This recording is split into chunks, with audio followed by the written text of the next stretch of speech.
నాగర్ కర్నూలు జిల్లా కల్వకుర్తి నియోజకవర్గంలో వైభవంగా సర్పంచుల ప్రమాణ స్వీకార మహోత్సవాలు జరిగాయి. నూతనంగా ఎన్నుకున్న సర్పంచులు, ఉప సర్పంచులు, వార్డు సభ్యులు పదవీ బాధ్యతలు స్వీకరించారు.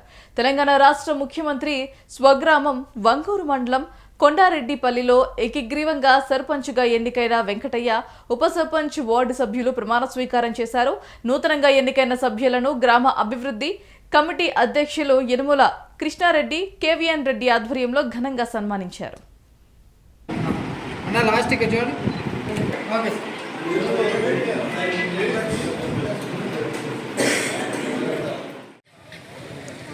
ఈరోజు రాష్ట్రంలోనే ప్రతి ఒక్కరూ ఎదురు చూస్తున్నటువంటి గ్రామం కొండారెడ్డిపల్లి. ఇక్కడ ఎలక్షన్ జరుగుతుందా, ఇనామం జరుగుతుందా అని వెయిట్ చేస్తున్న క్రమంలో మొట్టమొదటిగా ఒకటే నామినేషన్ తోటి గ్రామ ప్రజలకు ముఖ్యంగా ప్రత్యేకంగా ధన్యవాదాలు తెలియజేస్తున్నాం.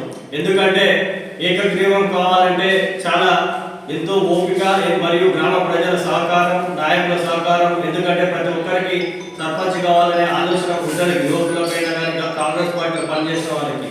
కానీ అందరూ కలిసి ఓన్లీ ఏకైక వ్యక్తిగా మల్లెపాక వెంకటయ్య గారిని సర్పంచ్గా ఎన్నుకున్నందుకు ప్రత్యేకంగా వారికి ధన్యవాదాలు తెలియజేస్తూ ఈరోజు ప్రమాణ స్వీకారం చేసిన తర్వాత మా సర్పంచ్ గారితో పాటు వార్డు సభ్యుల సహకారంతో కొన్ని పనులు చేయాలనే ఆలోచనతో ఉన్నాం. ఈరోజు కొండారెడ్డిపల్లి గ్రామానికి నూతనంగా ఎన్నికైన ఏకగ్రీవంగా ఎన్నుకున్నందుకు మా గ్రామ ప్రజలందరికీ ధన్యవాదాలు.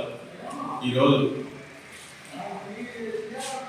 సన్మాన కార్యక్రమ ప్రమాణ స్వీకారానికి వచ్చినటువంటి గ్రామ పెద్దలు, గ్రామ ప్రజలందరికీ ధన్యవాదాలు తెలుపుతూ, ముఖ్యంగా రాష్ట్ర వ్యవసాయ కమిషన్ మెంబర్ మా కేవీఎన్ రెడ్డి సార్కి, మా గ్రామాభివృద్ధి committee chairman Yanumala Krishnareddy sir గారికి మరి ధన్యవాదాలు తెలుపుకుంటూ, ఈరోజు నాకు చాలా సంతోషంగా ఉంది.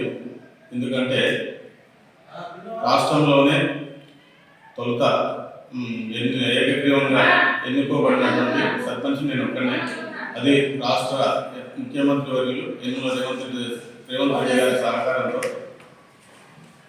నన్ను ఏకగ్రీవంగా ఎన్నుకున్నారు.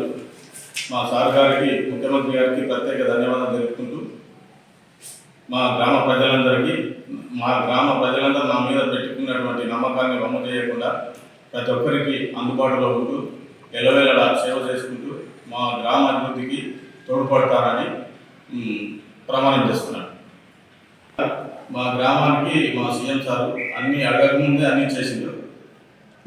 మేము ఎన్నుకున్న తర్వాత ఒకటి గవర్నమెంట్ హాస్పిటల్ ఉంది, 30 కోట్ల ఆసుపత్రి త్వరలోనే దాన్ని నిర్మించబోతున్నాం.